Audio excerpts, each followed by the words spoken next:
Good evening, all, and welcome to the 8th session of INA in 2025. Today, we will be having a talk on underwater radiated noise from marine platforms. The chief guest for today's session is Dr. Ebenezer, who is an adjunct professor in CUSAT and chairman of the Hydro-Vibro-Acoustics panel of Naval Research Board, as well as a very experienced scientist in DRDO. The session will be chaired by Mr. Sharad Dhavalikar, Senior Principal Surveyor of Indian Institute of Shipping. And the speaker for today is Dr. Roni Scientist G at NPOL. The topic would certainly be interesting because now we have a lot of focus on the human-generated noise in marine systems. So this will certainly be an interesting talk. It's my pleasure to introduce the chairman for today, Mr. Sharad Dhavalikar. He is a Senior Principal Surveyor in the Indian Institute of Shipping, Mumbai. He joined the research division of IRS in 2003 after completing his master's in ocean engineering and naval architecture from IIT Kharagpur, and he is currently working as the head of Department of Hydrodynamics and Multiphysics in the research division of IRS. He has done various numerical analysis, including seakeeping analysis, noise analysis, fluid structure interaction simulations, electromagnetic simulations, and handled various projects involving different types of analysis for naval and commercial vessels. He is a member of the National Task Force for IMO Low Noise Project, dealing with shipping noise and its effects on marine mammals. Member of the International Ship and Offshore Structures Congress since 2009. Presently member of Dynamic Response Committee of ISSC and participated in the benchmark study conducted by IASC. For example, whipping assessment of ships, noise propagation on board the vessel, uncertainties in predicted quantities based on measured time series of dynamic response.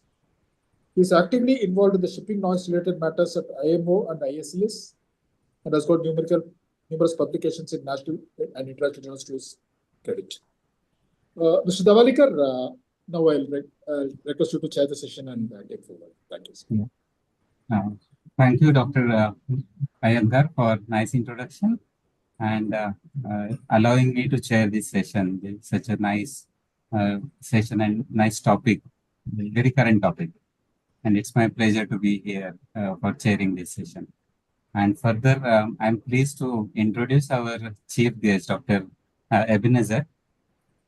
He was awarded BTech degree in Naval Architecture by Indian Institute of Technology, Madras, and a gold medalist for his performance in the course. He earned his MS and PhD degrees in ocean engineering from University of Rhode Island, USA.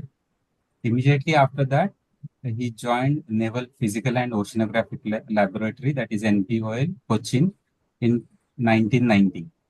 At DRDO NPOL, he pioneered the design and development of many different types of underwater transducers and arrays for sonar. He is the chief designer for patented Near-Field Acoustic Characterization Systems, NACS, that is being used by Indian Navy in all its frontline ships. He is the recipient of DRDO Science Award, DRDO Technology Award, 2 DRDO Agni Awards, and the Lab Scientist of the Year Award. The Acoustical Society of India made him a fellow in 2010 and honored him with the MS Narayanan Award in 2012. The nature of his work precludes many publications, but he has published about 45 papers in premier journals. He is currently guiding his 9th PhD student.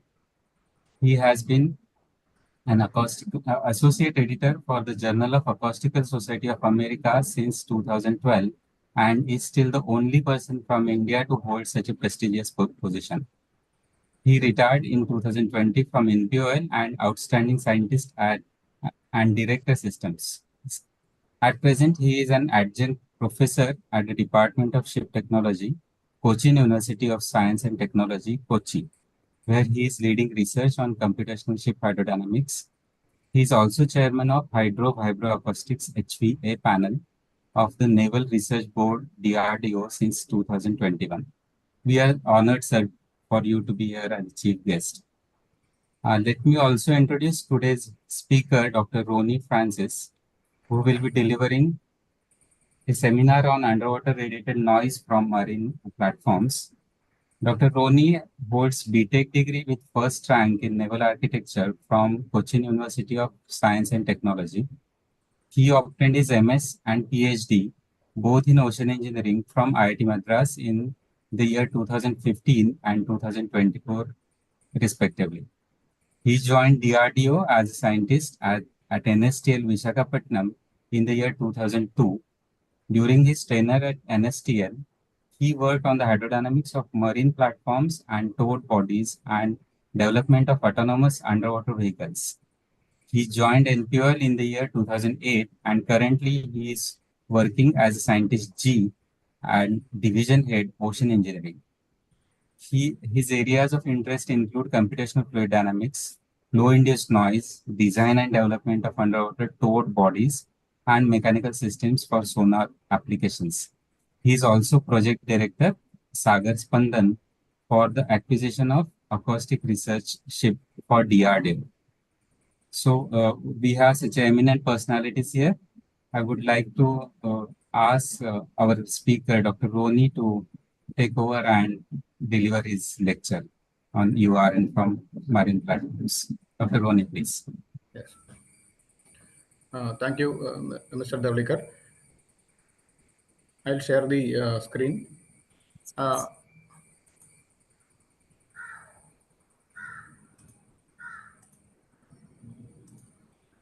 Hope my screen is visible. Yeah, your screen is visible. Okay.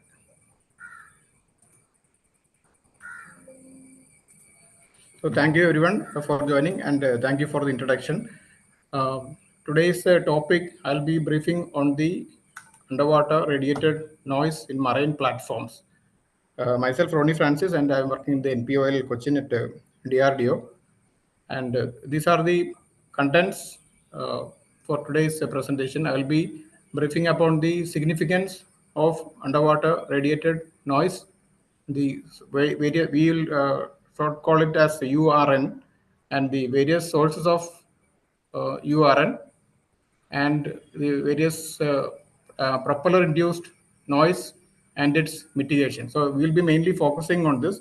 This being a vast topic, may not be able to cover all areas. So mainly today, I will be briefing on the propeller side and the hydrodynamic side of noise generation and various mitigation measures which are currently in practice. So including the CLT propellers, CAPL propellers, ducts, propeller hub modification, geometric optimization of propellers, and vortex generators, and finally coatings. These are the major mitigation measures from the propeller-induced noise side, which we can adopt to minimize the underwater radiated noise from the ships. So to see the significance of underwater radiated noise, mainly from a marine species point of view, these have got very detrimental effects on the marine life.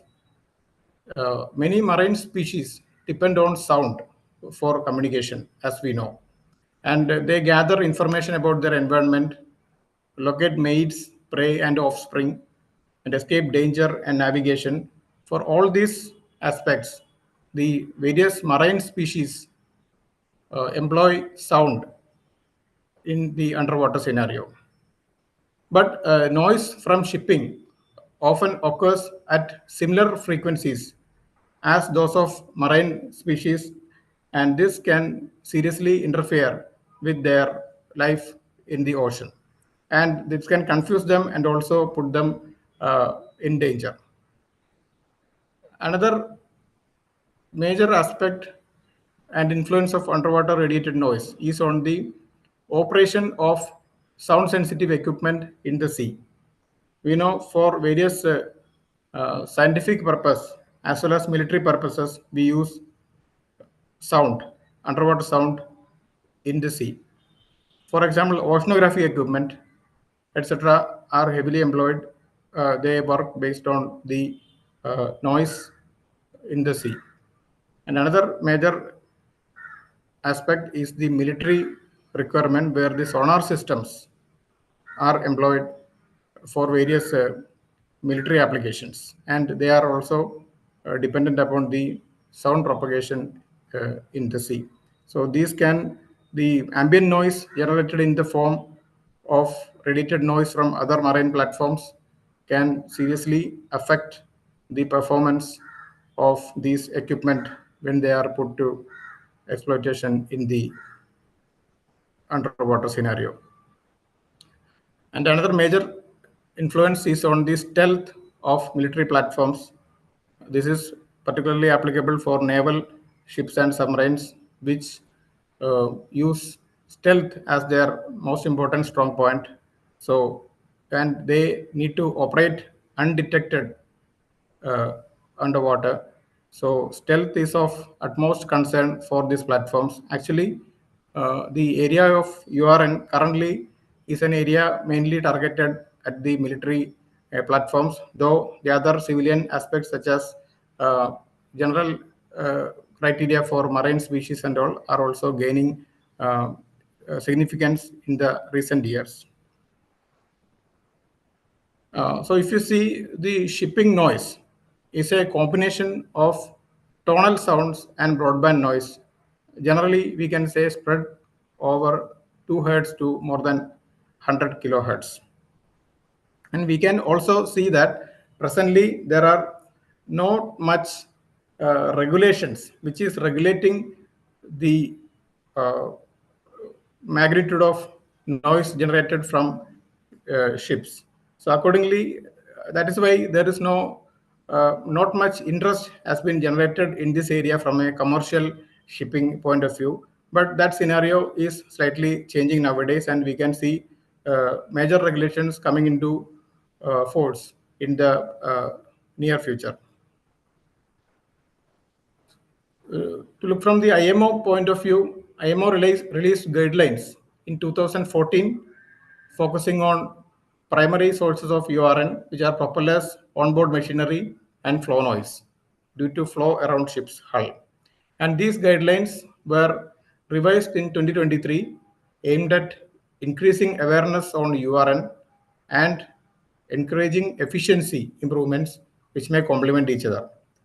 So there, an advantage is that in improving energy efficiency, both greenhouse gases and URN are reduced. These are based on some recent studies, and this significant synergy offers opportunity to reduce URN as a core benefit of energy efficiency measures. So that means if you reduce noise and vibration in ships through various mechanisms, it will lead to improved hydrodynamic efficiency and a general efficiency on a broader sense.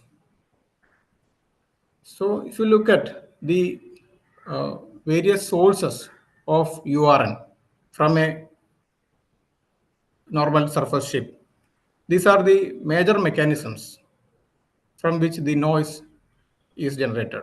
Mainly the propeller, there are electric motors, diesel generators, and auxiliary machinery and equipment, and the water flow. As I told, I'll broadly deal today in propeller, and the remaining things will be only briefly touched upon. So this is the overall picture of the URN. Mainly, if you see, machinery-induced noise dominates below cavitation inception speed, and above cavitation inception speed, the propeller dominates. So these are the one major aspect of URN. And if you look at the cavitation-induced noise, basically it is broadband in nature. That is because cavitation occurs as all sorts of dimensions of cavities will be present, and when they implode, they generate frequencies over a wide range. Hence, the cavitation-induced noise is always broadband in nature. But at the same time, it also includes high-level tonal frequencies, narrow band or even single frequencies, which is associated with the blade passage rate. So cavitation itself can be a periodic phenomena as the blade rotates. So that creates these tonal frequencies and its harmonics, whereas the general cavitation generates the broadband nature. And if you look at the other one, the machinery induced noise, we can see that mostly these noises are narrowband in nature. They occur at particular frequencies and generally at the rotating rate or firing rate of engine or cylinders. And this machinery induced noise generally we can find occurs below 200 hertz and in that range. So on the right hand side is the mechanism of transmission of this noise into the as an radiated noise. If you see that green figure on the left side, we can see that there are two paths through which the radiated noise is transmitted to the water environment. That is through, the first one is a solid, you can see in the figure. The solid is through the foundations of a machinery, which get transmitted to the seatings and in turn to the structure and then to the hull, and hull vibrates in response to that, and the radiated noise is generated into the water medium. On the right side of the figure, if you see, that's an airborne path where the, for example, in the machinery room, the noise is transmitted through the air, and that air passing through the insulating cover, insulating wall, etc. Finally, that air borne noise itself excites the hull structure, and again this hull structure excitation gets transmitted into the water as radiated noise. And the other noises are the propeller noise, cavitation noise. So all this quadratic sum will result in the whole ship radiated noise level. So if you look at the noise around the ship, radiated noise around the ship underwater, this is typically at a point below the ship. These are the equal pressure contours on the bottom of a freighter at 8 knots. These are very old kind of measurements taken, reported in the URIC textbook. So we can see that the propeller noise is not uniformly radiated in all directions around the ship. The noise level is reduced in the fore-aft directions. You can see this is a fore-aft direction where the 0 degree comes. You can see that in that aspect from the fore or from the back. The radiated noise, if you measure, is at a lower level. This is occurring because towards the fore, the ship's hull itself is blocking the major radiated noise paths, and towards the aft, the propeller wake itself acts as a cushion to absorb the radiated noise. That's why this kind of contours are coming around it. So these in this contour values are typically in dynes per square centimeter at 1 hertz band, measured in the octave of 2500 to 5000 hertz octave band. So now we will look at the propeller noise in particular. This noise is generated through a number of noise generating mechanisms. We know there are various types of cavitation, the tip vortex cavitation, and different types of blade cavitation can be there, the hub vortex cavitation, and the pressure pulses due to wake inhomogeneity at the propeller plane. That may not be due to cavitation, it's simply the varying forces or thrust and torque generated due to the wake inhomogeneity in the propeller plane. And finally, the singing of propeller. It's a very distinct narrowband noise because the blade is excited into its natural frequency by the trailing vortices. So that structural vibration of the blade itself and its higher harmonics can result in a very distinct narrowband noise called singing of propeller. So at low propeller speeds, as I mentioned earlier, the narrowband noise at blade passage frequency and its higher harmonics due to variable wake we can expect. without cavitation. That is without cavitation. But as the propeller load increases, the broadband cavitation noise due to implosion of bubbles of various sizes. This bubbles of differing sizes and a very wide range of bubble dimensions and their implosion and collapse is what is leading to mainly this broadband noise due to cavitation. And as I mentioned earlier, the narrowband noise is also there due to cavitation because the fluctuating cavitation itself can occur at the blade passage frequency and its higher harmonics.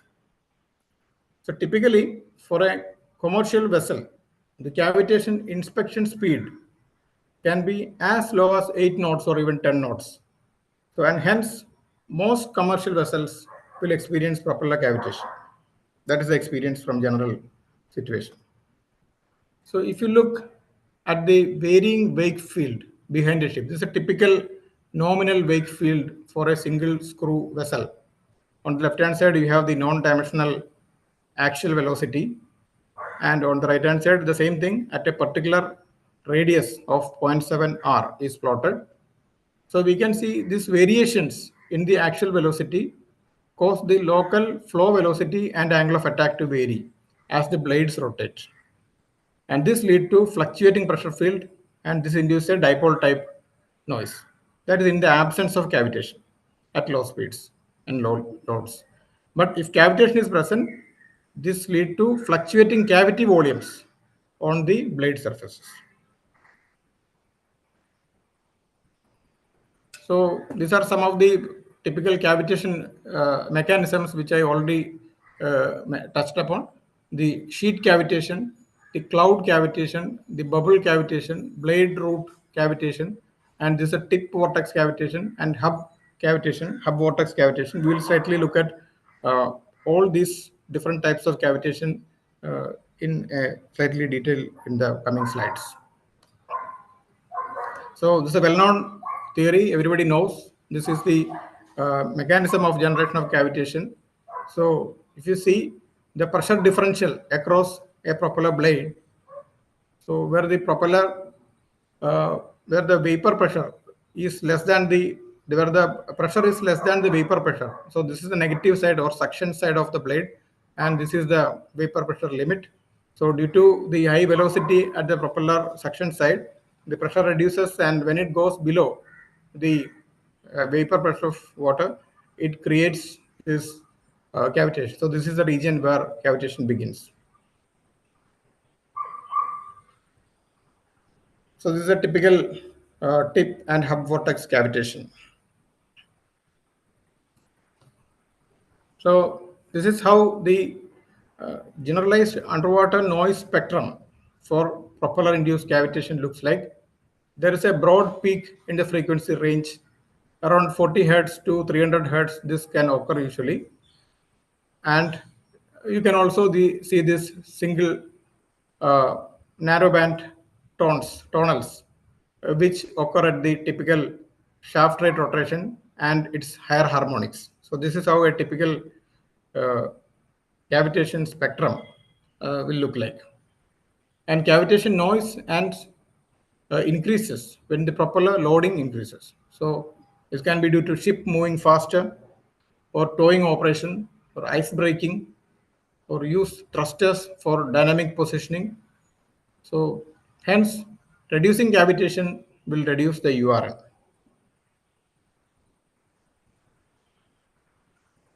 So if you look at the propeller-induced noise, as I mentioned, it has a continuous spectrum.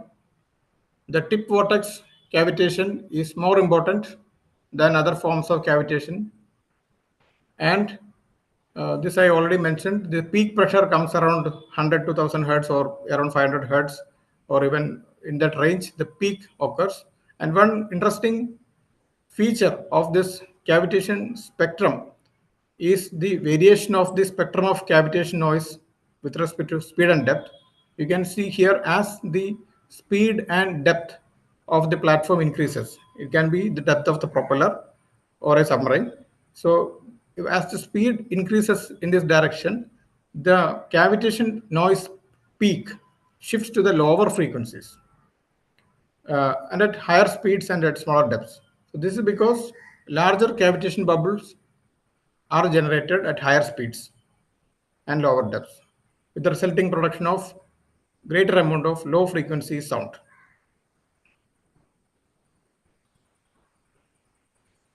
So I was mentioning about the tip vortex cavitation. So this is one of the dominant URN source from a ship, and this is often the first type of cavitation to appear on a propeller as it starts to cavitate. This is because we have the modern propeller suction design methods, which leads to delay in inception of sheet cavitation, and accordingly the tip vortex cavitation is generally the first type of cavitation to appear on a propeller. And the tip vortices follow a typical cylindrical pattern, as we can see in this figure, downstream from the propeller, and noise is generated as these bubbles implode. And this implosion of bubbles, we cannot predict where it will implode. So it can implode even at considerable distances behind the propeller. So different bubbles implode at different locations, and hence has a frequency dependent spatial extension. So it may, these bubbles, some of them may explode far behind the platform, and hence this causes difficulty when we try to measure the URN or quantify the URN, because it is difficult to determine the exact source center of cavitation. Though it is originated at the propeller, we don't know exactly from where the noise is coming out. So we'll look at some of the mitigation measures for the tip vortex cavitation. So that's what one popular method is, to use contracted and loaded tip propellers, which show reduced tip vortex cavitation. So you can see here the blade tip has a plate which acts as a barrier between the face and back sides of the blade, and this barrier decreases the water flow from the high to the low pressure sides, and which reduce tip vortex cavitation and consequent noise. And you can expect, studies have indicated, this also improves the propeller efficiency 5 to 8%, and it also improves the blade strength. And literature says that installed on more than 280 vessels as of 2022, now the number might have further increased much. This is one of the popular methods to address the tip vortex cavitation. But the disadvantage is the complex manufacturing process. Another methodology is to use capel propellers. The blade is curved towards the suction side, as you see in the figure, and inspired by the wing shapes of birds like eagle, helps to reduce pressure drops and increases the lift to drag ratio. And this also have been installed on many of the ships in service. So this is another interesting result has come out from one of the studies. Two capel propellers with 7 and 8 number of blades tested in a cavitation tunnel, both at 13 RPS, and the noise difference between the two propellers at the highest noise frequency. Here in this range, you can see that there is more than 10 dB difference between, simply by changing the blades from the even number, from the odd number to the even number. Hence, even number blades of this happens in the capel propellers, and even number of blades in capel propellers results in significant noise reduction. That is one finding by Anderson et al. In 2005.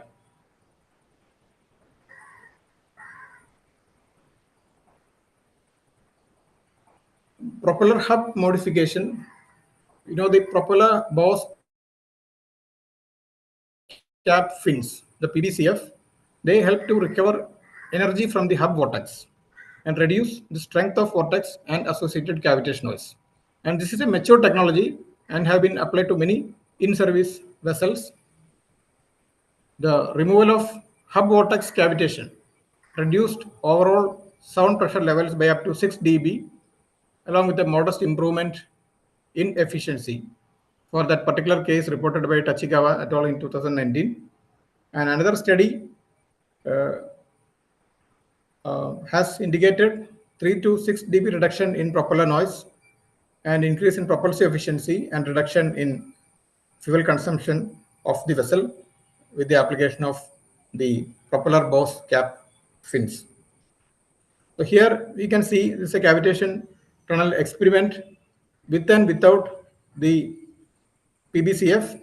So on the left hand side you can see the clear, in the middle you can see the hub vortex cavitation, and here there is no PBCF. And on the right hand side figure you can see the PBCF installed, and clearly it has a complete removal of the hub vortex cavitation can be seen in the right hand side figure. These studies were carried out by Sun et al. In 2016. Another effective mechanism to reduce the radiated noise is to use ducts. Ducts are shown to modify the flow around propeller and prevents cavitation and thrust fluctuations, which leads to significant noise reduction as reported in the study. So you can see on the right hand side, there is a with duct and without duct. So with duct, the radiated noise sound pressure level is of the order of 160 dB, whereas with duct you can see it has considerably come down to 120 dB over that particular range of angles. So this is the effect of ducts on the radiated noise from the propellers. Another major method to reduce the URN from a propeller is a conventional method of geometric optimization of propellers. We know propeller induced URN can be minimized by reducing the pressure fluctuations on the propeller blades. Hence, URN can be reduced by optimizing the propeller geometry. So these are some of the parameters of blade geometry which may reduce propeller noise: the blade area ratio, skew angle, the number of blades of the propeller, change blade pitch, geometric modification of leading and trailing edges of the blade. We'll briefly see the effect of modifying these parameters. You can see the number of blades. As is well known, increasing the number of blades leads to increase in the expanded area of the propeller and reduces the pressure difference between the face and back sides of the blade. So this leads to a reduction of the cavity volume and noise reduction. So as you can see in this figure, in a particular study reported, the cavity volume reduces as the number of blades increase from 3 to 7. And for a particular advance coefficient J, we can see that as the number of blades increase, the cavity volume significantly reduces, and this will lead to much lesser radiated noise. But obviously the disadvantage is the increase in number of blades results in a heavier propeller with an overall lower efficiency. Hence, this option is more applicable to military vessels where the priority is or could be the stealth of the vessel. So there has to be a compromise while finalizing the blade area ratio. Propeller diameter. Increasing the propeller diameter has positive effects on the acoustic behavior. However, due to the vessel size, aft shape, and the shaft limitations, diameter of the propeller can be easily increased, and it should be determined as large as possible, even from the acoustic performance point of view. The blade area ratio. For a fixed thrust, the larger the blade area, the less is the distributed load on blades, which consequently reduces the cavitation probability. Therefore, the blade area ratio should be greater than a minimum value to ensure maximum or minimum cavitation. However, large VARs lead to large frictional drags and low propeller efficiency. So we have various criteria available, such as the Wageningen criteria or Keller criteria, which specifies a particular minimum value of the AE by A0, which is to be maintained to avoid cavitation on the propeller blade. we have from a noise point of view, we have conflicting results from various studies. For example, for higher cavitation numbers, increase in blade area ratio leads to reduction in cavitation volume. However, for lower cavitation numbers, the trend is reverse. So that is as reported in one study. We can see the increase in BAR leads to increased friction and reduction in propulsive efficiency. Although the low BAR gives better efficiency, that required torque is higher as reported by this particular study. So hence, selecting an optimal BAR is essential during propeller design for optimum hydrodynamic performance, meeting the engine power limitations and reduced propeller noise. Propeller pitch, while thrust and torque are increased by increment in geometric pitch, the propeller efficiency decreases. It also increases the cavitation. Hence, for superior acoustic behavior, low geometric pitch ratios are recommended. However, the thrust, torque, and vessel velocity should also be considered. And the influence of rake, studies have indicated that rake does not have much effect on cavitation, and this parameter is decided based on the structural design and aerodynamic performance. Another significant feature that can significantly improve the radiated noise from the propeller is the skew. So as we all know, skew is the angle between the propeller reference line and a line drawn through the shaft center at the midchord point of the last section of the propeller. So this angle is the skew, and skew makes the flow to the propeller more gradual, which reduces the unsteady forces produced by the varying wake. Hence, thrust and torque would be generated with lower fluctuations.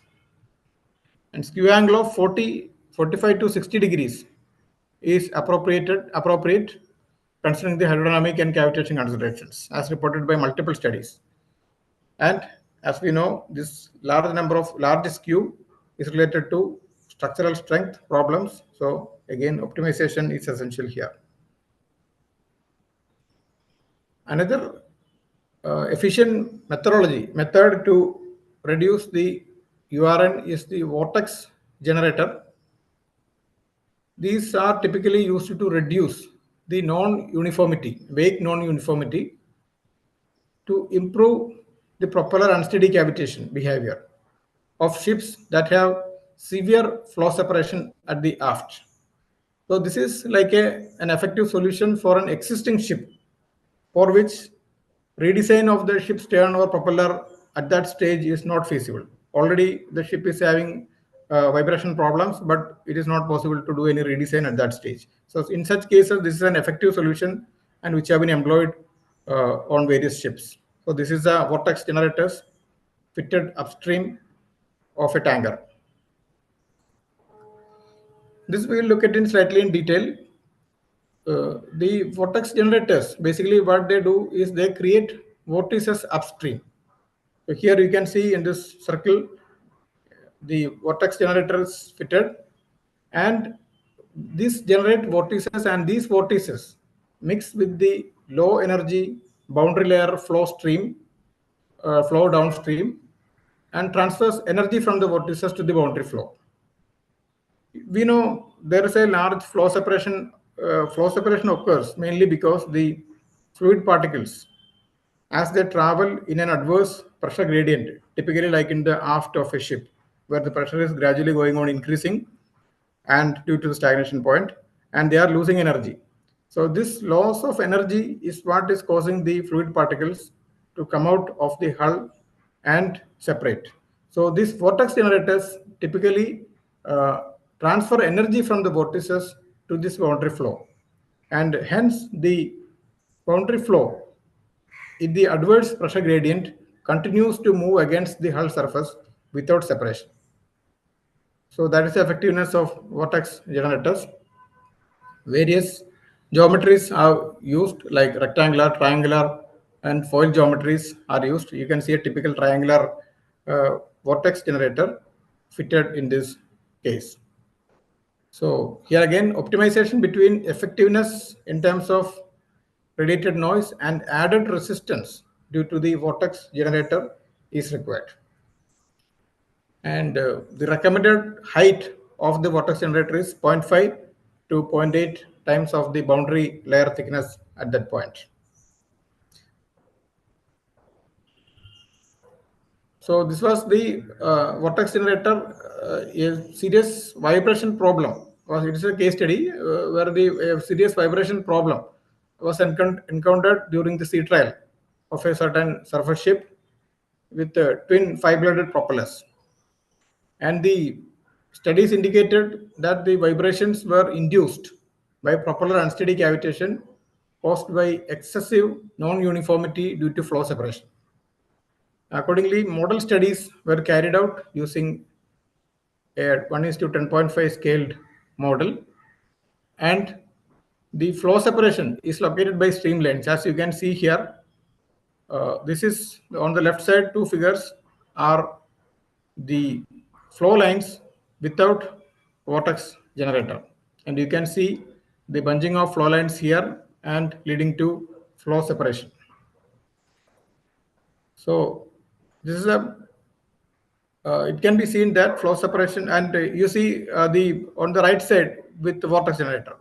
The vortex generator described in the previous slide was attached in this case, and you can see the improvement, especially in the region 1 here and region 2. These are the areas which were considered highly prone to flow separation, and actually flow was separating in those places. So on the right hand side, you can see the streamlines have become much better, and region 1 and region 2, it can be seen that the flow separation is successfully prevented in region 1, as you can see here, and delayed in region 2.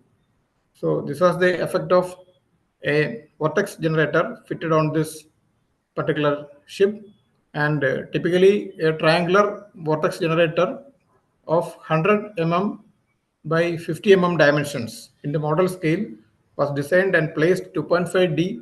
D is the propeller diameter, distance in front, and 0.1 D distance below the propeller center, and set at an angle of attack of 23 degrees. So in the said example, the wake non-uniformity was also quantified. This is the expression for the wake non-uniformity, where the ux-r is the dimensional axial velocity. So ux-r theta, it's a variation over the radius and the propeller, the angle in the propeller disk.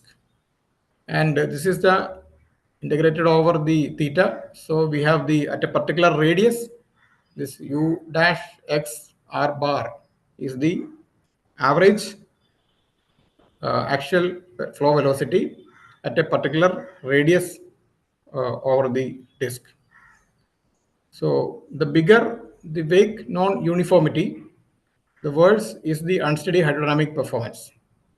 So in the particular figure, you can see the red curve, which is without the vortex generator, and we can see a large variation in the wake non-uniformity. This is 0.3 R of the propeller blade, and as you move out up to 1.2 R, the wake non-uniformity varies from, as you can see here, 7% to 57% large variation in wake non-uniformity is there. And the bottom curve is with the vortex generator, and you can see that the non-uniformity has significantly come down in this figure. So that led to much lesser flow separations subsequently. So this is a cavitation tunnel experiment for the same. Both numerical and experimental studies were carried out by those team. And this is the effect of vortex generator. We can see the comparison of propeller cavitation pattern at different circumferential angles. You can see this is from 30 degree, 40 degree, 50 degree, 60, like that. The entire propeller plane is covered, and the A represents the cavitation with vortex generator, and B shows the cavitation on the propeller blade without vortex generator as it rotates in the propeller plane. So we can see that as the blade rotates from 30 degree to 60 degree, this is what the 30 degree to 60 degree, there on the right side figure, we can see that there is a sudden collapse of the cavity. Suddenly the cavity disappears on this blade. So that is the violent collapse of the cavitation bubble on the propeller blade. But for the counterpart, you can see with the vortex generator, the cavitation area and intensity do not change too much. It is a more gradual. So for the angle from 70 to 80 degree and all, we can see, or even for the full range, we can see that the weak cavitation becomes weak gradually. So there is no violent collapse of cavitation, and hence it much better improves the cavitation phenomena and associated noise and vibration problems. So another method, this is still under research, I think, but coating the one of the method could be the coating the propeller surface with coatings such as Interslick 700 of 200 micron thickness, as studied by some people. So they have also reported some of the coatings can reduce the cavitation on the propeller, and results point to major influence by coatings on cavitation inception. So I conclude with this. Actually, I just wanted to put some points here, like this is only one part of the total URN underwater radiated noise problem. I have only covered some of the hydrodynamics aspects of this, but this is a very vast area actually. I have not talked anything on the machinery induced vibration, which is equally important in the case, and it has got its own mitigation measures and studies going on. And flow induced noise over the hull is another area of significant noise production in the sea. And one of the biggest challenges in the problem with the underwater radiated noise is its measurement. That is a vast area in itself, because it is filled with ambiguities, and there are no established standards for the measurement of URN, although some guidelines are there, but accurately measuring the URN is a very big challenge, especially in the ideally you can measure the URN with much better confidence in a deep sea area where the depth is more than 150 meter or so. But there also the measurement hydrophones and all are subjected to various waves and flow, etc., which cause its own noise, and this noise will severely hamper the correct measurement of radiated noise.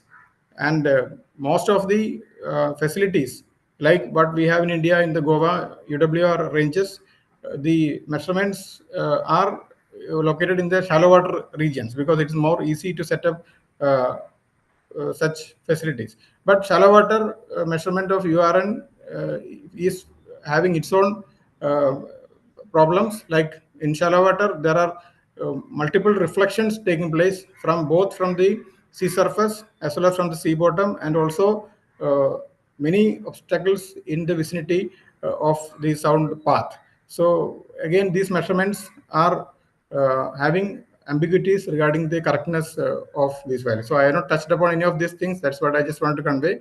So these are further areas which need studies further. So with this brief talk, I conclude here, and thank you for a patient hearing.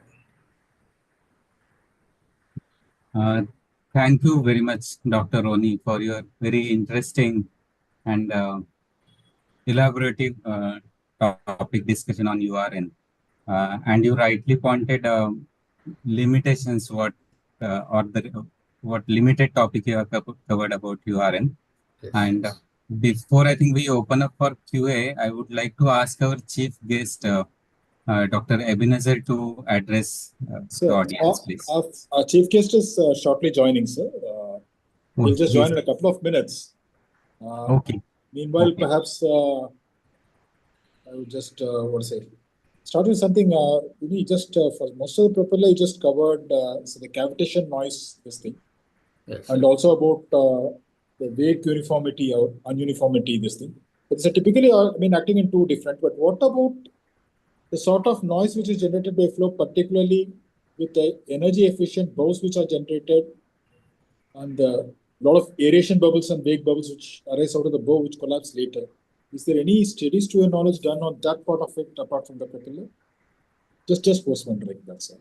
Yeah, this may be considered as that flow induced noise which has to be studied actually. Yeah. So maybe some modeling studies like the IRS is doing like that. Some studies maybe, but to my knowledge, I have not come across with much literature on this particular aspect of noise production mechanism. Basically, there are a few studies on bubble and bubble collapse, but I'm not sure whether any specific noise studies because of the bubble collapse of the bow wake system. Yes, anyway, yes. I mean, that can be future research. Yeah, recently, Mr. Dhavalikar may be remembering that Dr. Shija from the Indian Maritime University is presently doing one NRB project on the production of bubbles from the ship side.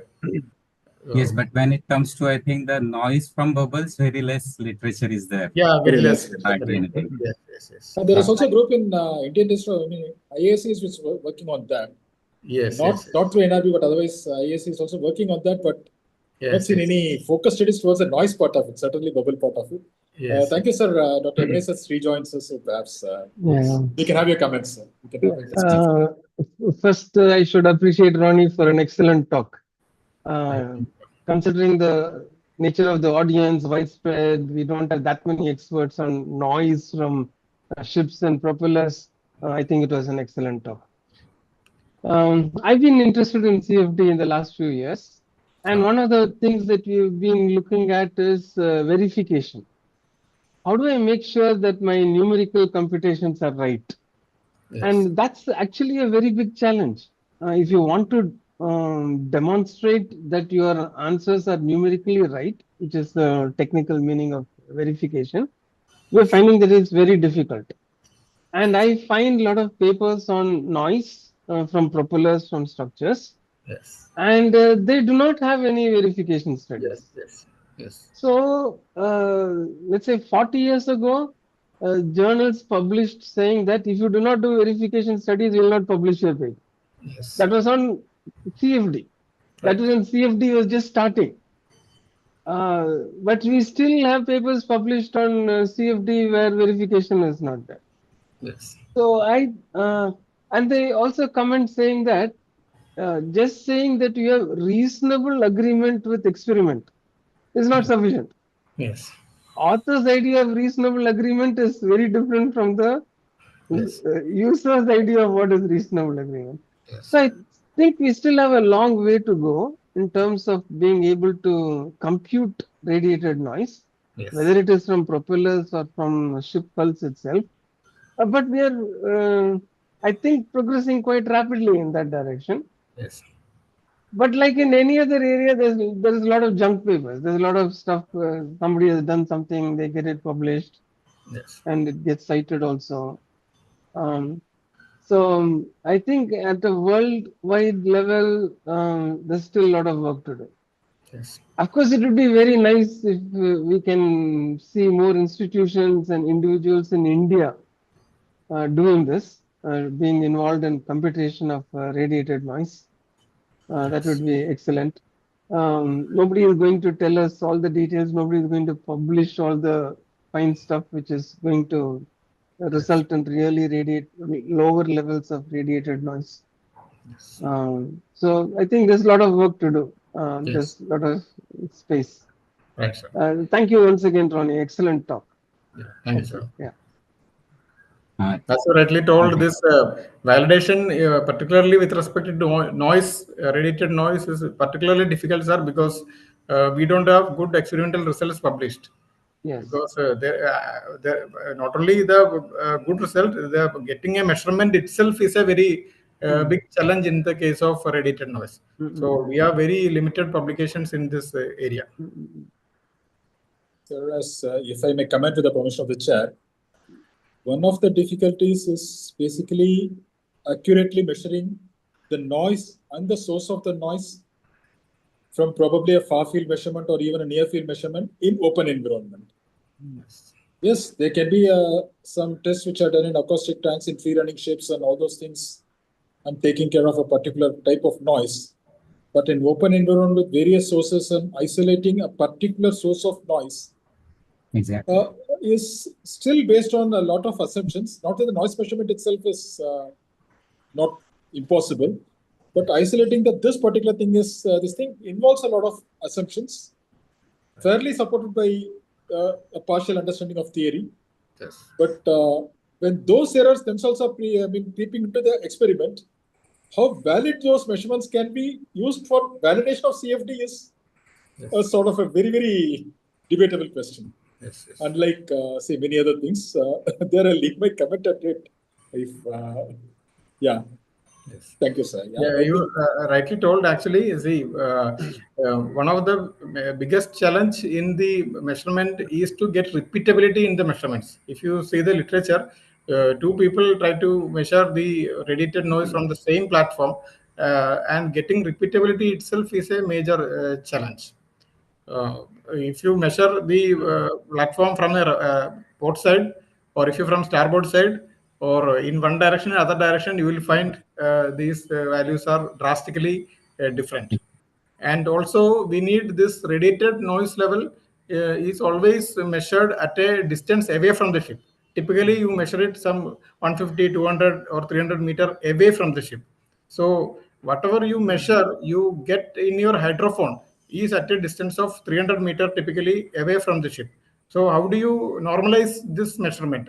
Actually, we want the radiated noise at a location, say typically around 1 meter from the ship. So what they generally do is do the radiated noise measurements and then apply a transmission loss modeling to Correction. estimate the radiated noise at the source of 1 meter and call it as the sound pressure level or source level. But again, this transmission loss, it's a very big ambiguous area because it varies with respect to the, we come into the realm of sonar system development, which we typically do at NPOL, where it is all confused with the sound propagation models and sound propagation patterns vary with respect to time, day, or season, or even rain is there or sun is there. all these things vary drastically.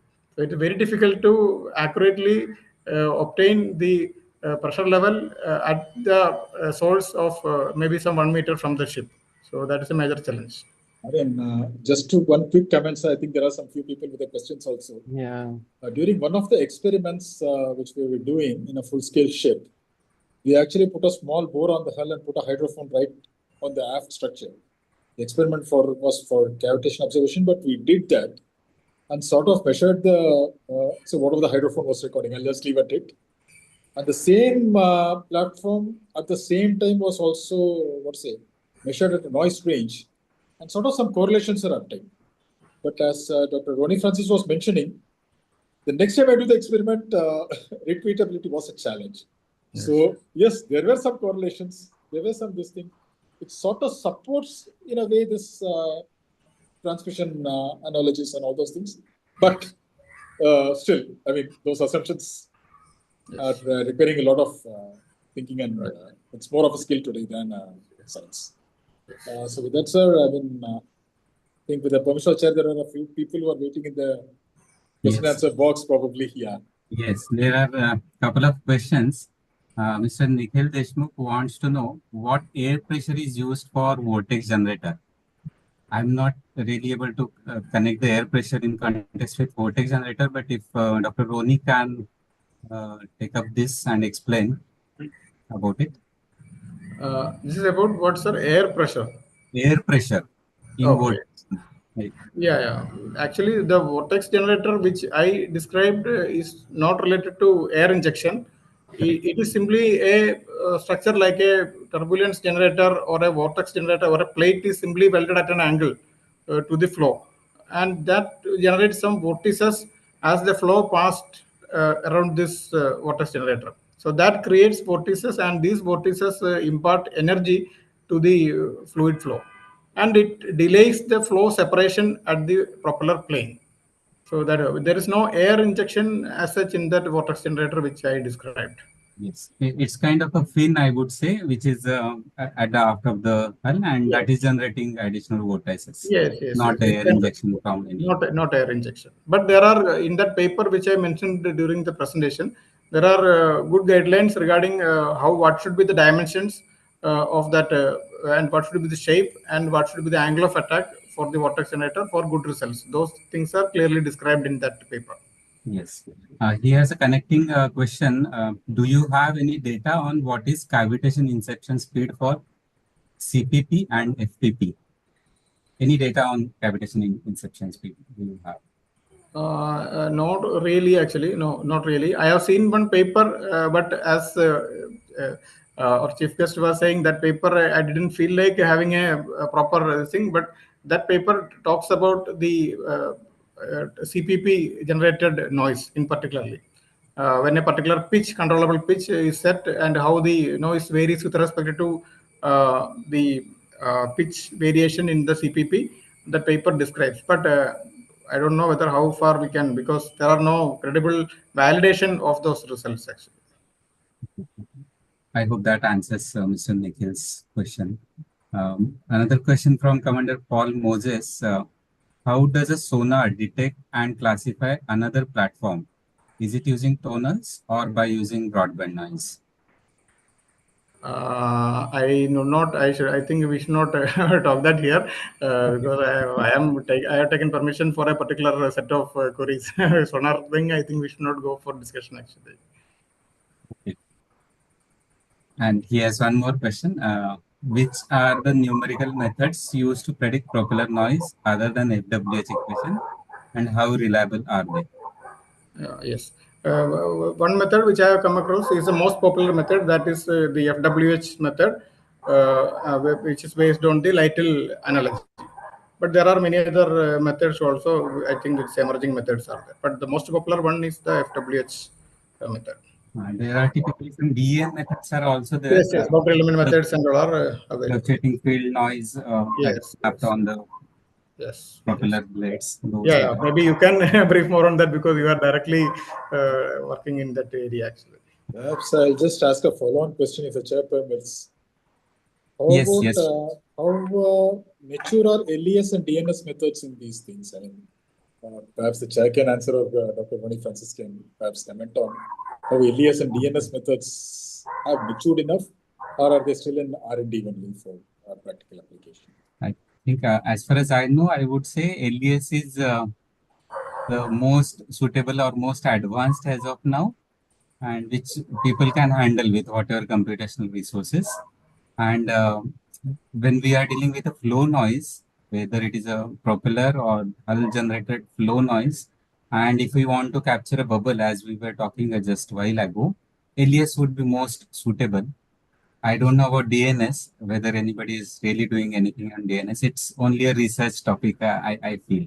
Yes. LES could be implemented with whatever computational cost, and I would say that's quite reasonable and reliable, LES. But sir, I would like to ask whether this LES also, whether anybody is really using it to find out in the full scale. No. As far as I know, nobody uses. Yeah. Because Dr. Ebenezer sir knows very well regarding one problem which we were trying. Even a very small thing, very like centimeters of dimensions, will take 2-3 weeks to even the highest workstation to solve that problem, even with LES. So yes. Full-scale propeller kind of problems, I really doubt whether even with advanced computation it is really possible or not. Model scale, or you can see all these studies are in the model scale. But then how to estimate in the full scale remains a challenge even now. And DNS is completely ruled out even now, as of now. Typically, when we talk about propeller, I think cavitation models like Raleigh Plasat or Schonner's model, these are uh, included in some of the tools which handles this cavitation well. That is also computationally very intensive, and Yes. that is maybe the way around. The work is around such Yes. methods. Yes. Yes. Yes. There is one more question from Mr. Ramesh. Is the cavitation noise radiated directly from propeller to sea, or is it through the shafting or to the ship's structure and then in turn to sea as radiated noise? Yes. See, there are when sound transmission, there are always multiple paths. The most direct method path is directly into the sea, as you can see. And I mentioned in one of the previous slide that tip vortex cavitation and all. Typically, they occurs far away from the ship because this bubble collapse take place downstream from the ship. It is not on the propeller, though it is generated on the propeller. These vortices travel downstream and far away from the propeller also they implode. So that noise is coming from there. So typically this noise is radiated into the water. That is the most severe noise you can experience. But definitely this will excite the propeller blades, and that singing action occurs where the propeller blades are excited to propeller's natural frequency and its harmonics. So that is typically the singing of the propeller, which could be another secondary path of transmission of noise.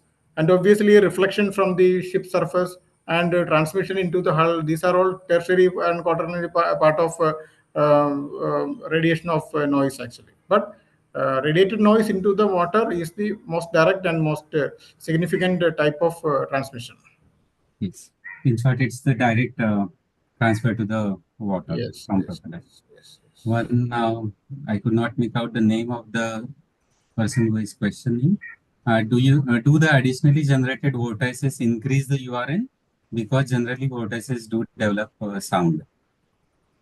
Yeah. You have any comment?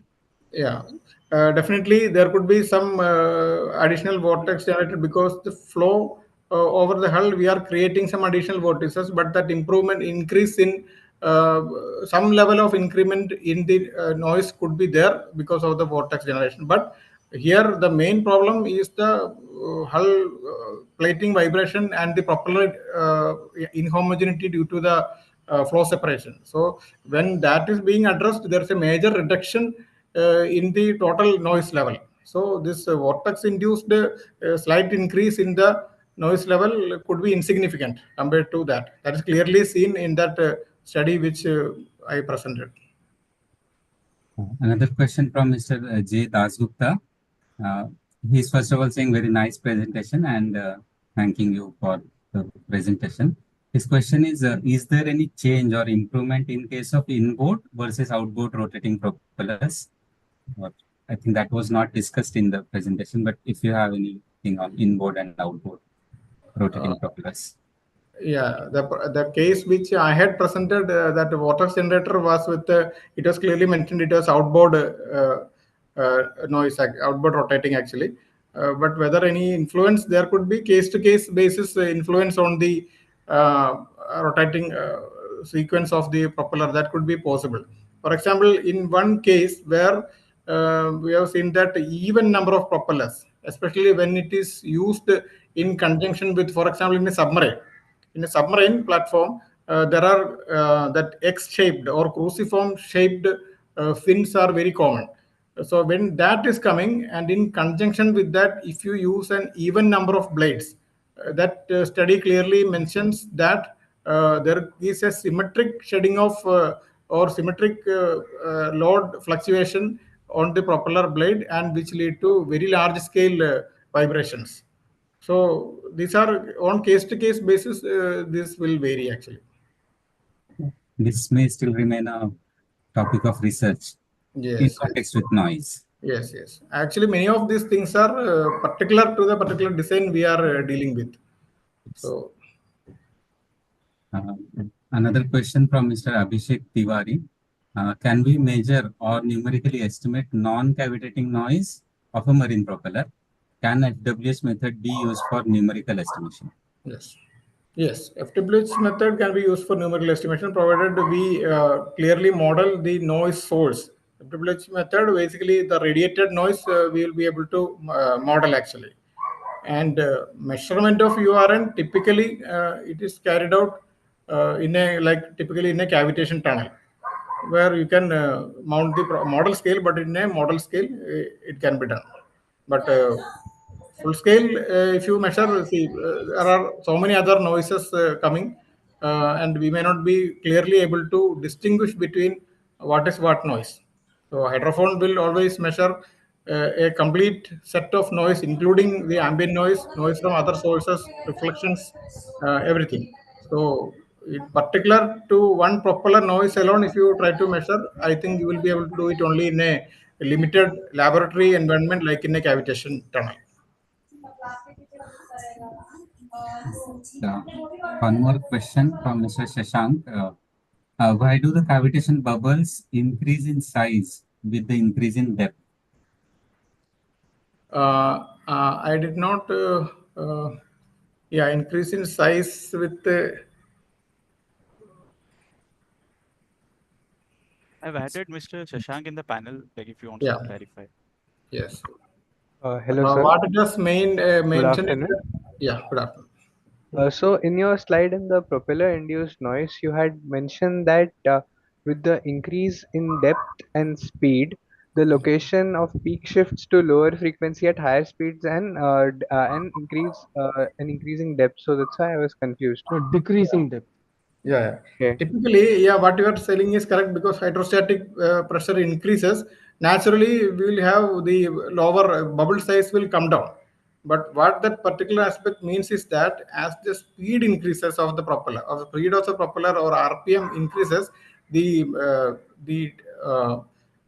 volume of cavities or the size of cavities generated are also increasing with that. And how it varies with respect to depth is another thing, because if higher depth is there, immediately the size could be lower actually.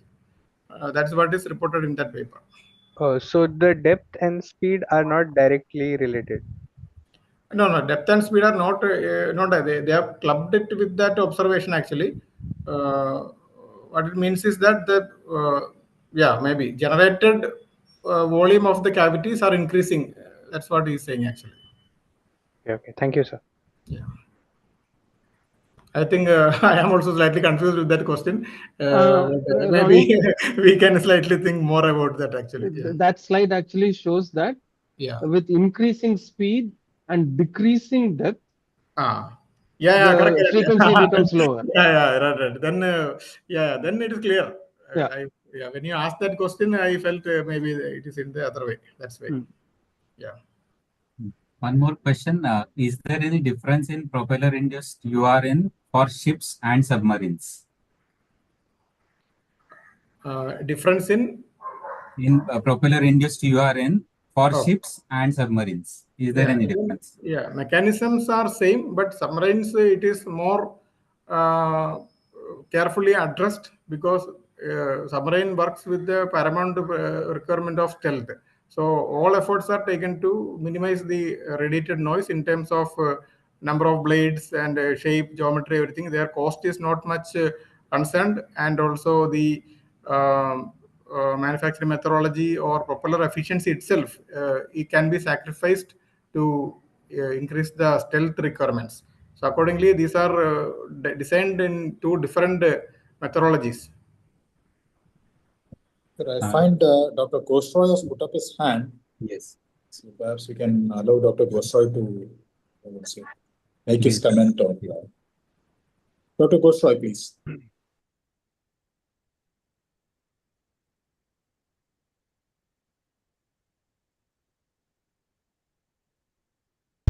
Hello. Yes, sir. Please. Yes, sir. You can hear? Yes, sir. We can hear you, sir. Please. Yes, sir. I would congratulate the speaker for a good presentation. Yes.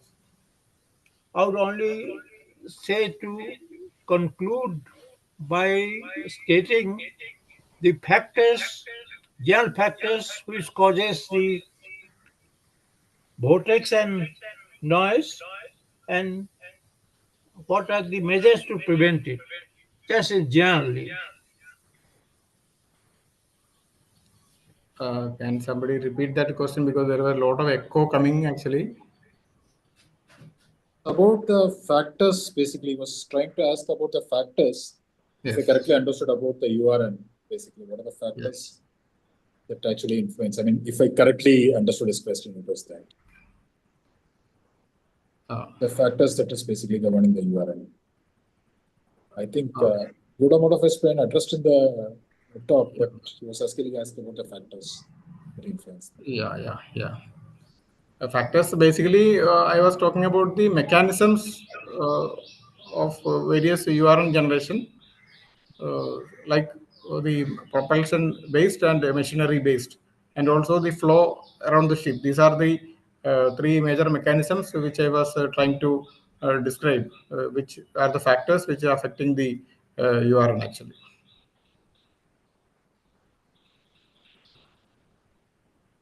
I think Mr. Tiwari has put up a partial question and we have added him to the panel.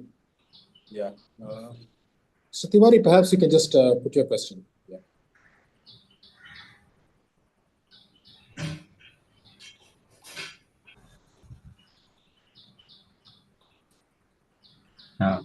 Mr. Tiwari, you have some question, I think, regarding ship designer and shipyard and URN related.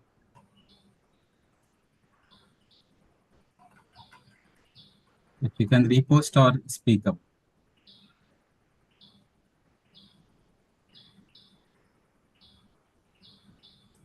One more question. At non-cavitation speeds, will the propeller blade vibration contribution to noise be less than machinery-induced noise? Please clarify. At Yes. That was the general trend is like that. That's what I had mentioned clearly in the slides also. At non-cavitating speeds, especially at low, that means low speeds where the propeller loading is small. Even at that condition also, the propeller induced noise and vibration is there. But in that regime, generally the machinery induced noise dominates. That is what is seen in most of the ships. Whereas higher speeds, as the loading increases and cavitation begins, then the propeller becomes the most noisy item on board the platform.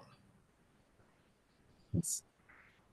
Mr. Tiwari is asking, how does a ship designer choose between various propellers or thruster design options offered by different OEMs for a noise-sensitive platform? How to decide on which design? Actually, I am trying to find an answer to that question because right now I am in such a situation where, as the project director of one of the ships, where GRC is trying to make a ship for me, which is an acoustically silent class ship. So I am also looking at him very eagerly. What is he actually trying to do? Basically, the ducted propellers are having much lower radiated noise. That's a well-known fact. So I think that will be one way of selecting the propeller with a lesser noise. But how do we actually quantify that? Maybe we have to see whether it is really effective in reducing the URN. And propulsion point of view, diesel electric propulsion over conventional diesel propulsion is preferred to minimize the URN.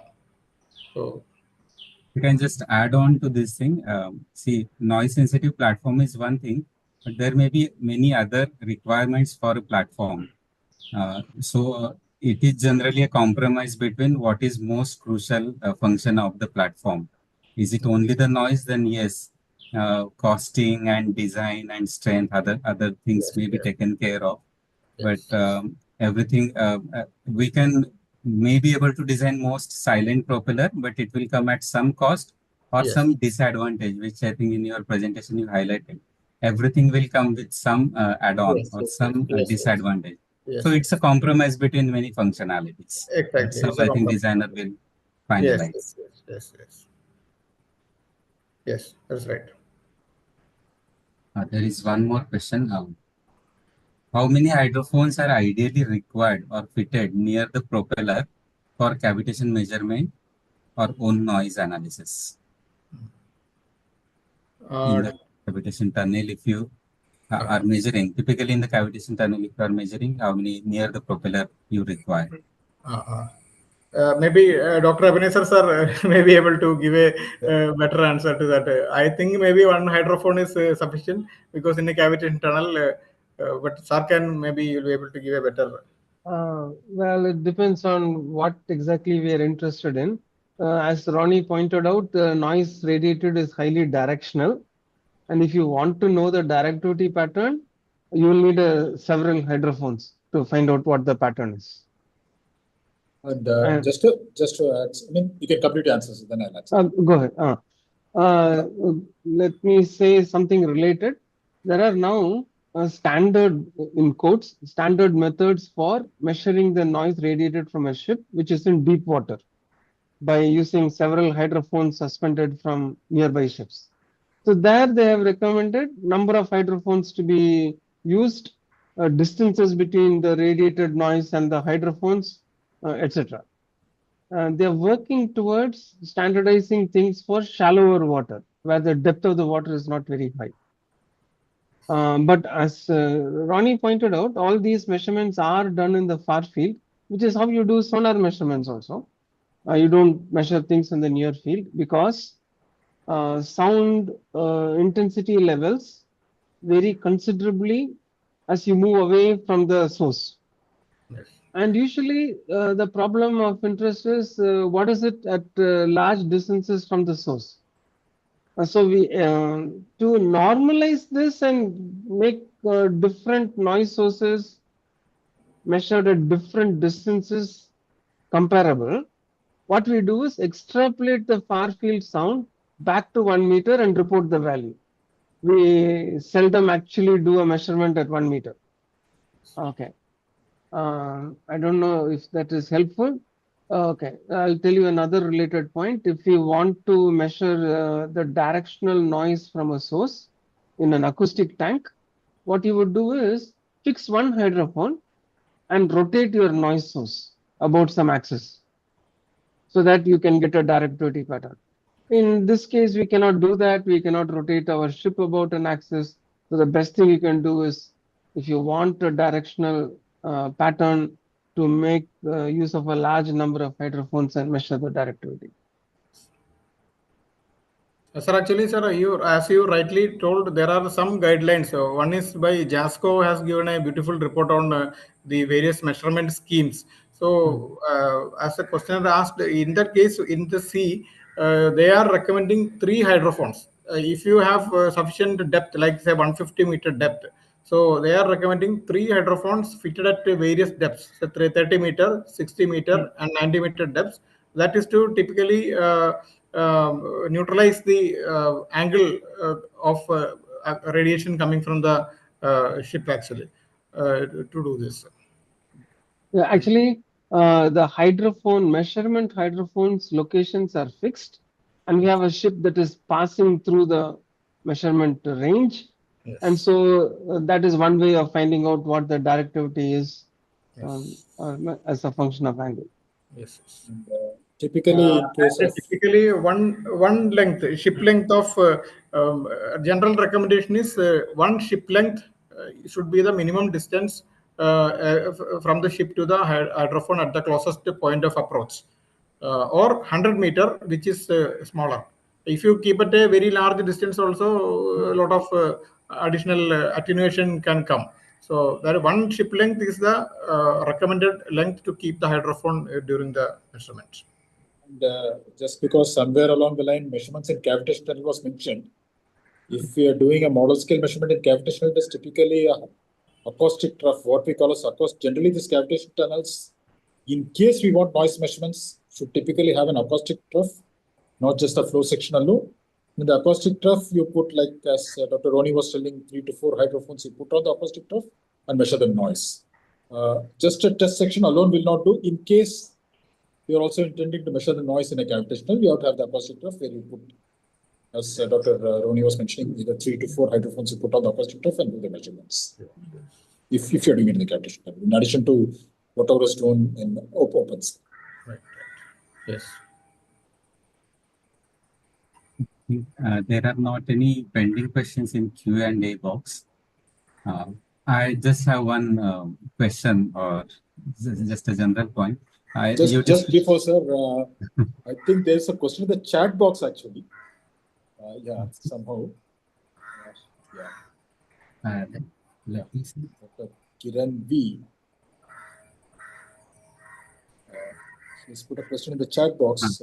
Does the acoustic tank differ from an airborne anechoic chamber in terms of things like wedges?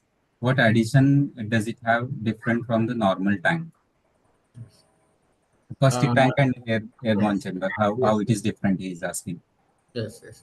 Typically, the acoustic tank, like NPOL or my organization has got an acoustic tank, which is 50 meter long and 20 meter wide and about 18 meter deep. That is a plain tank actually, but we can many times we can have this tiles. Acoustic tiles are there, which can be fixed on the walls and which will absorb the reflection and minimize the reflections from the tank walls. Like in the that anechoic chamber, we have that anechoic protrusions which absorb the reflected sound waves. Here, tiles are generally preferred, depending upon the frequency which you are trying to operate or measure. These tiles are and their thickness and properties are typically selected to suit the frequency range of your operation.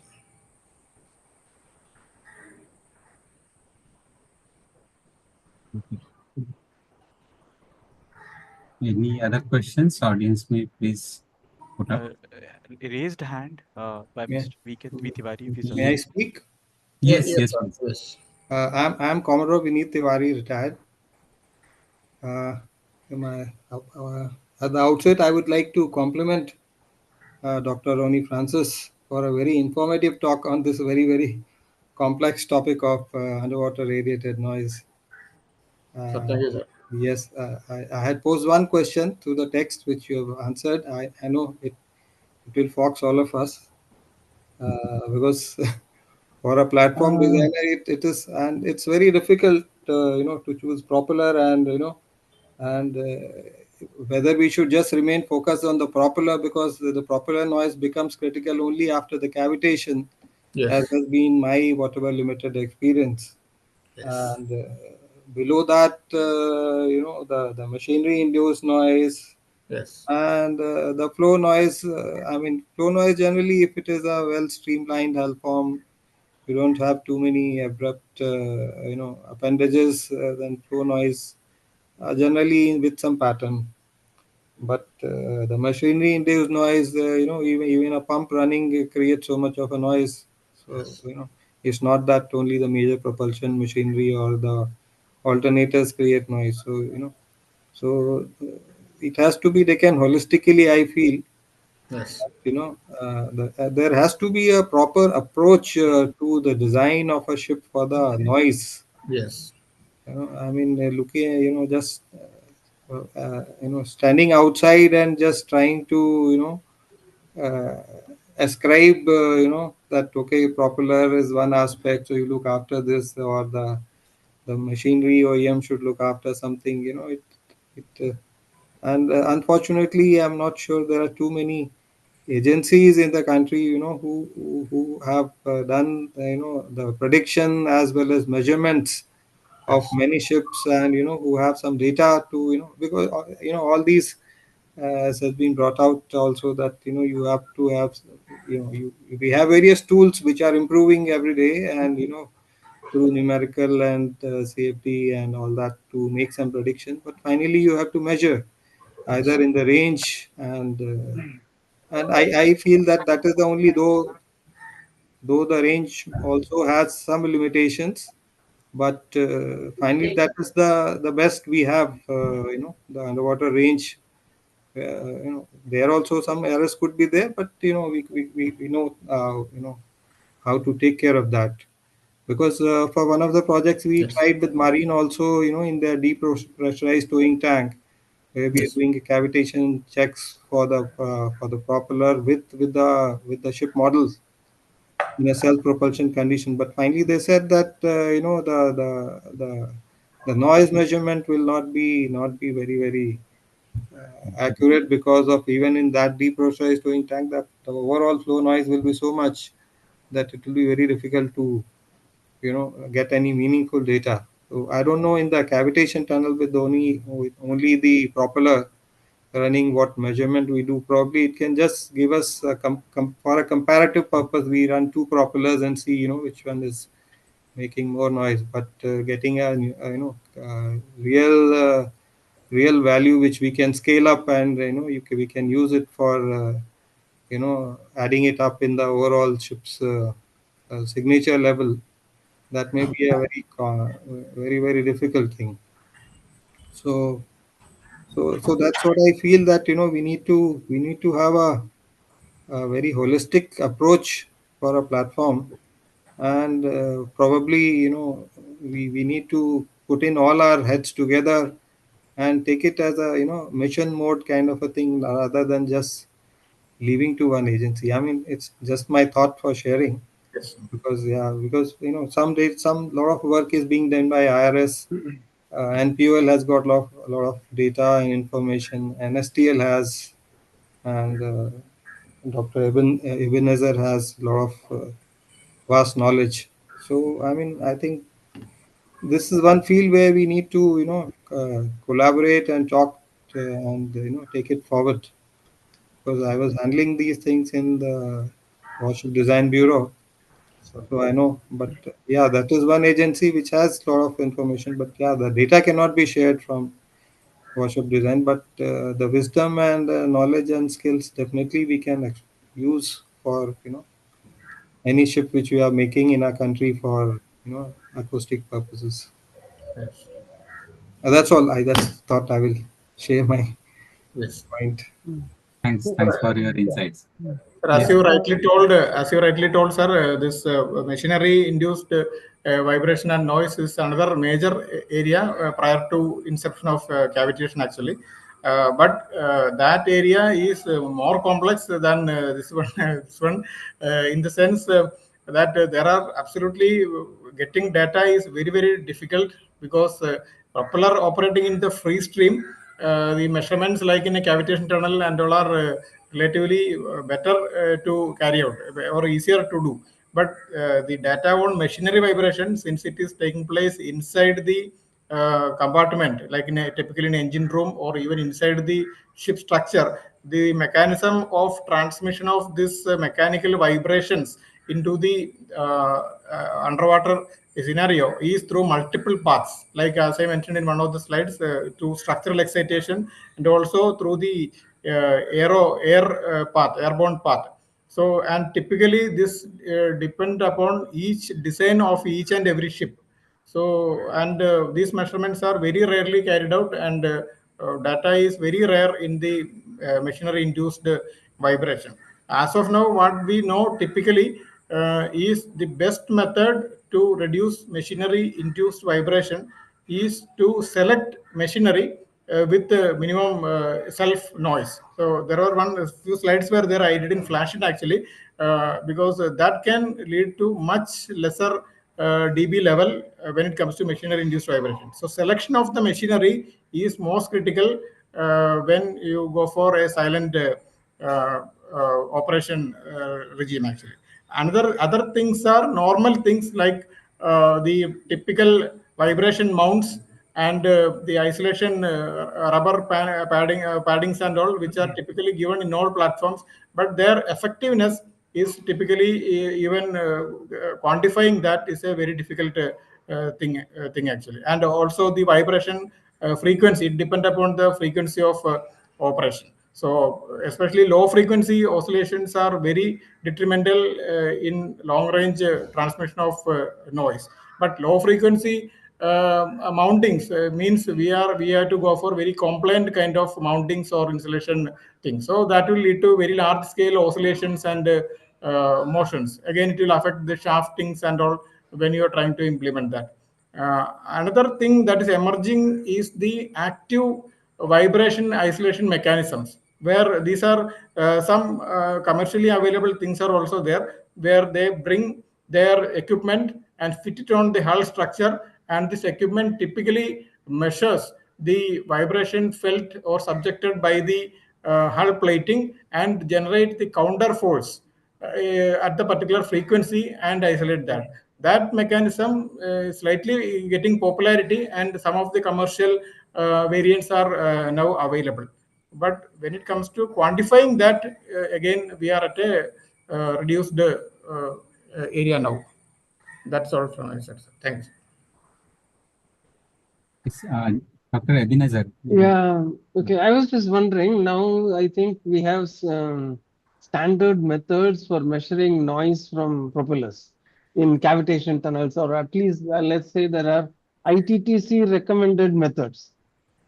But the question is whether propeller manufacturers or suppliers are willing to give us a data sheet for the radiated noise along with the propeller. Okay, now you may say that this is classified, I cannot share the information with the. But is a propeller manufacturer bold enough to give me a propeller radiated noise curve? I think Comrade Tiwari is still in the panel, but if I may comment on that, sir, of course, I'm not sure, as Dr. Roni was telling some time back, we know some things which we cannot tell the public forum, but still I'll just try to make it as, what to say? No, the propeller OEM can propeller OEM can be given be asked to give the design, and it is for us to test those in our tunnels so that we have a control on that, what data we are getting, and we measure it, and so that we are measuring under same conditions, not that one OEM tests from one tank, another one tank from another. There could be differences in methodology, scaling, and all that. So this is what we have been doing, that we take the designs, and yes, we have not been measuring the cavitation noise, but the cavitation inception itself we have been doing on our own. We take the design and we choose. So we use that as a criteria for selection of the best propeller, and thereafter, yes, the noise part we do later on.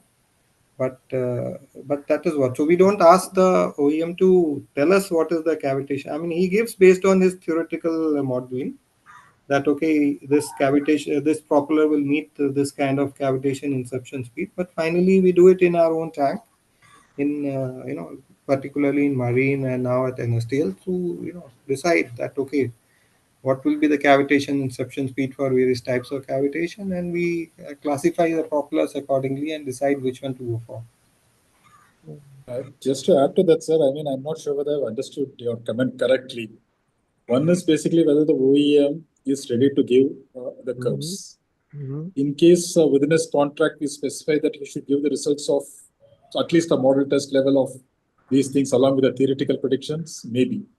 But the other part of the question is he going to guarantee a certain performance?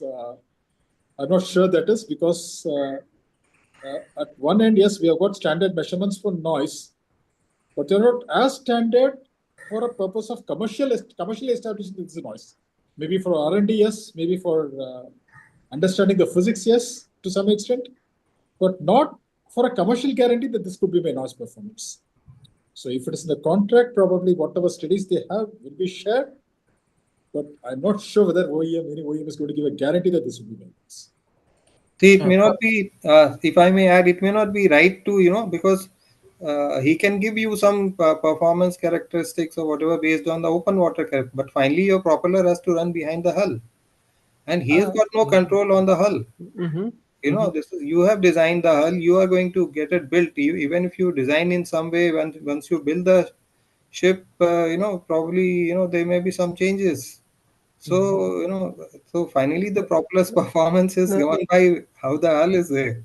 What is the kind of wake feel he is getting? Finally, and we have a lot of experience on this, aspect, but which we cannot talk openly about. But but so we can hold him accountable for open water characteristic, or it is up to us. We take his design, we test the way we want, and that should give us confidence that I have tested propeller A, B, C in similar condition behind a behind running behind a ship model in a same tank, and this is what I am getting, and that will give me confidence that okay, among these three, this will be the best. And and then when I have the full ship ready and run it, and I have to again do the tests and see, so we do cavitation inception, actual measurements on board also, and then we look at the noise also. So all these things are there, and over a period of time we develop our own wisdom, and we can't hold him ransom for something beyond a certain level. So that's my view. Okay. Sir, very, very rightly told, sir. Like it doesn't actually create much help when you try to get the open water characteristics, because in almost all cases, which I also mentioned in the slides, the cavitation occurs typically due to the hull propeller interaction. The wake variation is the major cause of cavitation and noise in the propellers. Absolutely. So when we ask the propeller OEM to design, we give him the measured wake characteristic so that he designs as per that. So we take part of responsibility, we involve him, so we share information with him so that he does a design as a, knowing what is this, what kind of wake field, the 3D wake field his propeller is going to operate on. So knowing all that, he designs whatever best he can with his tools, and then he, of course he will do his own studies, modeling to see that okay, his propeller is better, which will give him business, otherwise it's a waste for him. So they try to do their best, and then they give the design to us, and then thereafter we take on the design, and we test it at the model scale, and we decide that okay, this appears better to us, and we go ahead with that. Yes.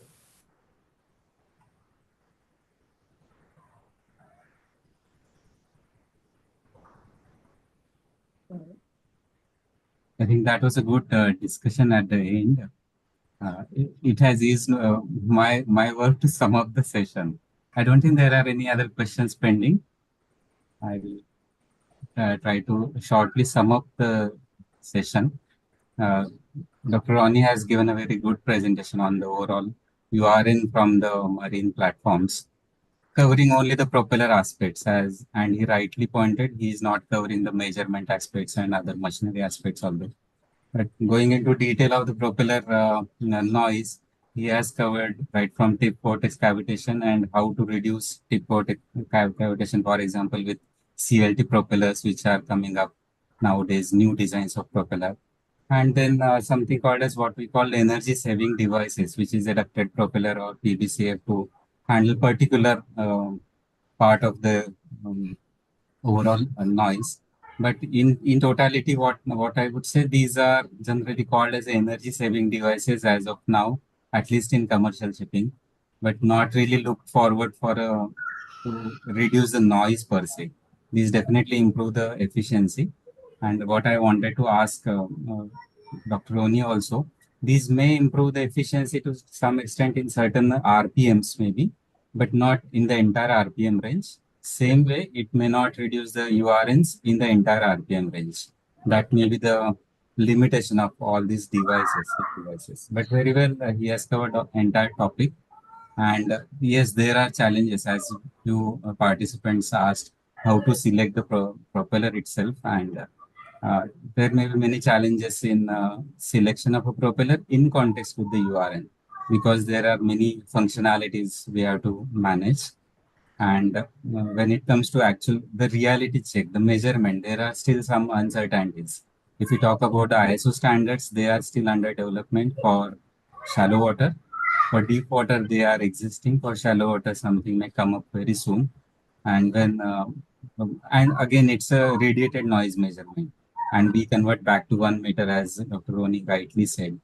And when it comes to cavitation tunnel measurement, there are another challenges which broadly we discuss through questions and answers. I think that's the takeaway, as Mr. Tiwari just discussed prior to me. There should be collaborative or collaborative approach where all the institutes, maybe it's NPOL, NSTL, or WDB, Navy's some stream, or universities like CUSAT or IITs, or even IRS, we should come together and research more, and then there will be a development, and there is a long way to go ahead. We have definitely, as a nation, we have attained certain level. We need to further go ahead on this. That's what I would sum up with this. I would ask Dr. Iyengar to take over. Thank you, sir. A very excellent session today. Makes my job easier. And thanks to Dr. Ebenezer for being the chief guest, as well as participating lively in the discussion with all his experience. Thank you, sir, for joining us and giving your wisdom all through the talk. Commodore Tiwari can also still be in the panel. And I want to thank him personally. Yeah. Okay, so we'll add him. Yeah. And Mr. Dhavalikar, he chaired the session excellently, and as and when required, his knowledge about IRS and what is happening in the world was neatly brought in, particularly with respect to CFD and the numerical methods.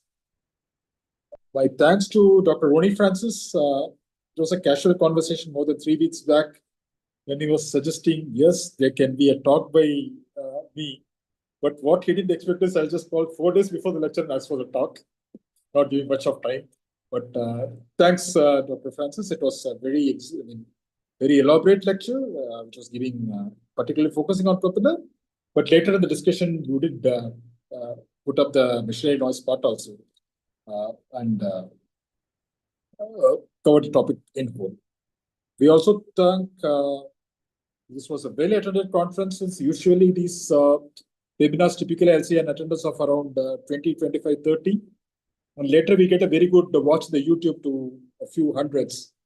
Today, actually 48 people other than the panel attended. And so it was one of the well-attended webinars of INA. And yes, that is also in the discussions also. We just saw Commander Moses, Mr. Ramesh, Mr. Deshmukh, Mr. Josman Das Gupta, Mr. Tiwari, Mr. Shashank, and Mr. Chaitanya Tripathi post all the questions. And we also thank Commodore Tiwari, who initially posted a question, but later participated in the panel. So welcome, sir. Your wisdom, equally I am benefiting from your wisdom. You just came as an audience, but later as a full panel member, you offered your very good comments, particularly from the WDB angle of what this whole topic is about. So I would personally thank Commodore Tiwari also for joining and making the discussion much deeper and very informative. Thank you all. Thank you all for joining. It's a Saturday evening, so have a great evening and a great weekend. Thank you all. Thank you. And now I'd also thank, further few more thanks, which I left, is basically my INA team, the president, Dr. Manu Kurula, the technical person and the IT secretary and communication secretary, Mr. Amit Ahmad, who's basically seamlessly holding, and the INA office, and all the people who are involved in the INA backend who are enabling this. With this, I'm really thanking, I think I've thanked everybody. If I missed it, I'm sorry. And have a great evening. Thank you. Thank you. Thank you. Bye-bye. Thank you.